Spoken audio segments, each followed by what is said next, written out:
Hello family, this is Twitreadings once again. We are still on the book The Richest Man in Babylon, written by George S. Clason. It's a book that contains some financial laws that will help us to be successful financially.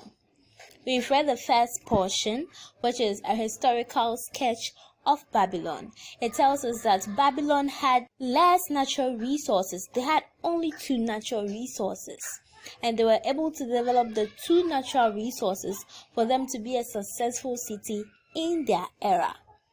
So let's learn from Babylon. We might not have it all. We would have little or 2 or 3 things. Let's build on them. Let's not cry over what we don't have. Let's not bother ourselves about what we don't have, because worrying takes away our happiness and our time. And I hope we've put it into practice. Today we are moving on to the next section, which is a man who desired gold. A man who desired gold. Let's start reading. Bansi, the chariot builder of Babylon, was thoroughly discouraged. From his seat upon the low wall surrounding his property, he gazed sadly at his simple home and the open workshop in which stood a partially completed chariot. His wife frequently appeared at the open door. Her furtive glances in his direction reminded him that the meal bag was almost empty and he should be at work, finishing the chariot, hammering and hewing, polishing and painting, stretching out the leather over the wheel rims, preparing it for delivery so he could collect from his wealthy customer. Nevertheless, his fat muscular body sat stolidly upon the wall. His slow mind was struggling patiently with a problem for which he could find no answer. The hot tropical sun, so typical of this valley of the Euphrates, beat down upon him mercilessly. Beads of perspiration formed upon his brow and trickled down unnoticed to lose themselves in a tie-hairy jungle on his chest. Beyond his home towered a high terraced wall surrounding the king's palace. Nearby, cleaving the blue heavens, was a painted tower of the temple of Bel. In the shadow of such grandeur was a simple home, and many other far less neat and well cared for. Babylon was like this, a mixture of grandeur and squalor, of dazzling wealth and direst poverty, crowded together without plan or system within the protecting walls of the city. Behind him, had he cared to turn and look, the noisy chariots of the rich jostled and crowded aside and saddled tradesmen, as well as the barefooted beggars. Even the rich were forced to turn into the gutters to clean the way for the long line of slave water carriers on the king's business, each bearing a heavy goatskin of water to be poured upon the hanging gardens. Bansi was too engrossed in his own problem to hear or heed to the confused hubbub of the city. It was the unexpected twanging of the strings of a familiar lyre that aroused him from his reverie. He turned and looked into the sensitive, smiling face of his best friend, Kobe, the musician. "May the gods bless thee with great liberality, my good friend," began Kobe, with an elaborate salute. "Yet, it does appear they have already been so generous thou needest not to labor. I rejoice with thee in thy good fortune. More, I would even share it with thee. Pray, from thy purse which must be bulging, else thou wilt be busy in your shop, extract but 2 humble shekels, and let them to me until after the nobleman's feast this night. Thou wilt not miss them ere they are returned." If I did have 2 shekels, Banzi responded gloomily, to no one could I lend them, not even to you, my best of friends, for they would be my fortune, my entire fortune. No one lends his entire fortune, not even to his best friend. What? Exclaimed Kobe with genuine surprise. Thou hast not 1 shekel in thy purse, yet sit like a statue upon a wall? Why not complete the chariot? How else canst thou provide for thy noble appetite? 'Tis not like thee, my friend. Why is thy endless energy? Doth something distress thee? Have the gods brought to thee trouble? A torment from the gods it might be, Bansi agreed. It began with a dream, a senseless dream, in which I thought I was a man of means. From my belt hung a handsome purse, heavy with coins. There were shekels which I cast with carelessness, freedom to the beggars. There were pieces of silver with which I did buy finery for my wife, and whatever I did desire for myself. There were pieces of gold which made me feel assured of the future, and unafraid to spend the silver. A glorious feeling of contentment was within me. You would not have known me for thy hard-working friend, nor wouldst have known my wife. So free from wrinkles was her face, and shining with happiness, she was again the smiling maiden of our early married days. A pleasant dream indeed, commented Kobe. But why should such a pleasant feeling, as it arose, turn thee into a glum statue upon his wall? Why indeed? Because I woke and remembered how empty was my purse. A feeling of rebellion swept over me. Let us talk it over together. For as the sailor do say, we ride in the same boat, we two. As youngsters, we went together to the priest to learn wisdom. As young men, we shared each other's pleasures. As grown men, we have always been close friends. We have been contented subjects of our kind. We have been satisfied with working long hours and spending our earnings freely. We have earned much coin in the years that have passed, yet to know the joy that comes with wealth, we must dream about them. Bah! Are we more than dumb sheep? We live in the richest city in all the world. The travelers do say none equals it in wealth. About us is much display of wealth, but of it ourselves have not.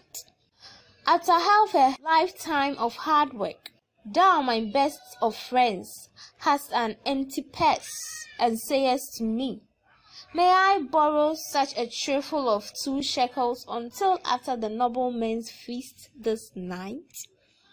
Then what do I reply? Do I say, here is my purse, its contents will I gladly share? No, I admit that my purse is as empty as thine. What is the matter? What cannot we acquire? Why cannot we acquire silver and gold? More than enough for food and robes. Consider also our sons, Banzi continued. Are they not following in the footsteps of their father? Need they and their families and their sons and their sons' families live all their lives in the midst of such treasures of gold, and yet, like us, be content to banquet upon sour goat milk and porridge? Never, never in all the years of our friendship didst thou talk like this before, Bansi. Kobe was puzzled. Never in all those years did I think like this before. From early dawn until darkness stopped me, I have labored to build the finest chariots any man could make, soft-heartedly hoping someday the gods would recognize my worthy deeds and bestow upon me great prosperity. This they have never done. At last, I realize this they will never do. Therefore, my heart is sad. I wish to be a man of means. I wish to own lands and cattle, to have fine robes and coins in my purse. I am willing to work for these things with all the strength in my back, with all the skills in my hand, with all the cunning in my mind, but I wish my labors to be fairly rewarded. What is the matter with us? Again, I ask you, why cannot we have our just share of the good things so plentiful for those who have gold with which to buy them? Would I knew an answer, Kobe replied. No better than thou am I satisfied. My earnings from my lair are quickly gone. Often must I plan and scheme that my family be not hungry. Also, within my breast is a deep longing for a lair large enough that it may truly sing the strains of music that do surge through my mind. With such an instrument could I make music finer than even the king has heard before. Such a lair thou shouldst have. No man in all Babylon could make it sing more sweetly. Not only the king, but the gods themselves would be delighted. But how? But how mayest thou secure it while we both of us are as poor as the king's slaves? Listen to the bell. Here they come. He pointed to the long column of half-naked, sweating water barriers plodding laboriously up the narrow streets of the river. 5 abreast they marched, each bent under a heavy goatskin of water. A fine figure of a man, he who doth lead them, Kobe indicated the wearer of the bell, who marched in front without a load. A prominent man in his own country, 'tis easy to see. There are many good figures in the line, Bansi agreed. As good men as we, tall, blonde men from the north, laughing black men from the south, little brown men from the nearer countries, all marching together from the river of the gardens, back and forth, day after day, year after year, not of happiness to look forward to, beds of straw upon which to sleep, hard grain porridge to eat. Pity the poor brutes, Kobe. Pity them I do, yet thou dost make me see how little better off are we, free men though we call ourselves. That is truth, Kobe. Unpleasant thought though it may be, we do not wish to go 1 year after year living lavish lives. Working, getting nowhere. Might we not find out how others acquire gold and do as they do? Kobe inquired. Perhaps there is some secret we might learn, if we but sought from those who knew, replied Banzu thoughtfully. This very day, suggested Kobe, I did pass our old friend Akkad, riding in his golden chariot. This I will say, he did not look over my humble head as many in his station might consider his right. Instead, he did wave his hand that all onlookers might see him pay greetings and bestow his smile of a friendship upon Kobe, the musician. He is claimed to be the richest man in all Babylon, Banzi mused. So rich the king is said to seek his golden aid in affairs of the treasury, Kobe replied. So rich, Banzi interrupted. I fear if I should meet him in the dark of the night, I should lay my hands upon his fat wallet. Nonsense, reproved Kobe. A man's wealth is not in the purse he carries. A fat purse quickly empties if there is no golden stream to refill it. Akkad has an income that constantly keeps his purse full, no matter how liberally he spends. Income, that is the thing, ejaculated Benzu. I wish an income that will keep flowing into my purse whether I sit upon the wall or travel to far lands. Akkad must know how a man can make an income for himself. Does suppose it is something he could make clear to a mind as slow as mine? Methinks he did teach his knowledge to his son, Nomazi, Kobe responded. Did he not go to Nineveh, and so it is told at the inn, become without aid from his father, one of the richest men in that city? Kobe, thou bringest to me a rare thought. A new light gleamed in Banzi's eyes. It costs nothing to ask wise advice from a good friend, and Akkad was always that. Never mind though our purses be as empty as the falcon's nest of a year ago. Let that not detain us. We are weary of being without gold in the midst of plenty. We wish to become men of means.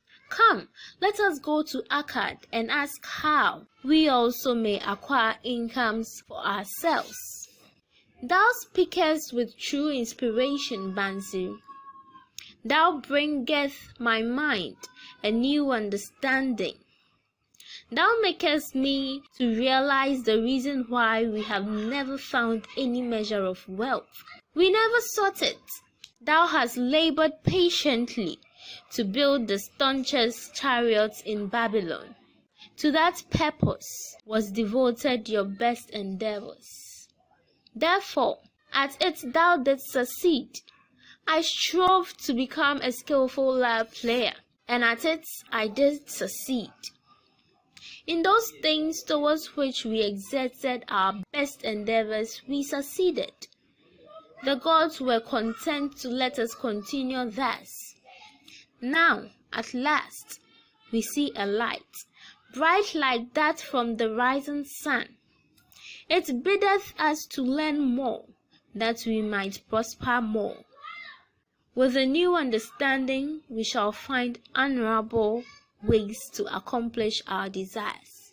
Let us go to Akkad this very day, Banzi urged. Also, let us ask other friends of our boyhood days, who have fared no better than ourselves, to join us, that they too may share in his wisdom. Thou wert ever thus thoughtful of thy friends, Banzi.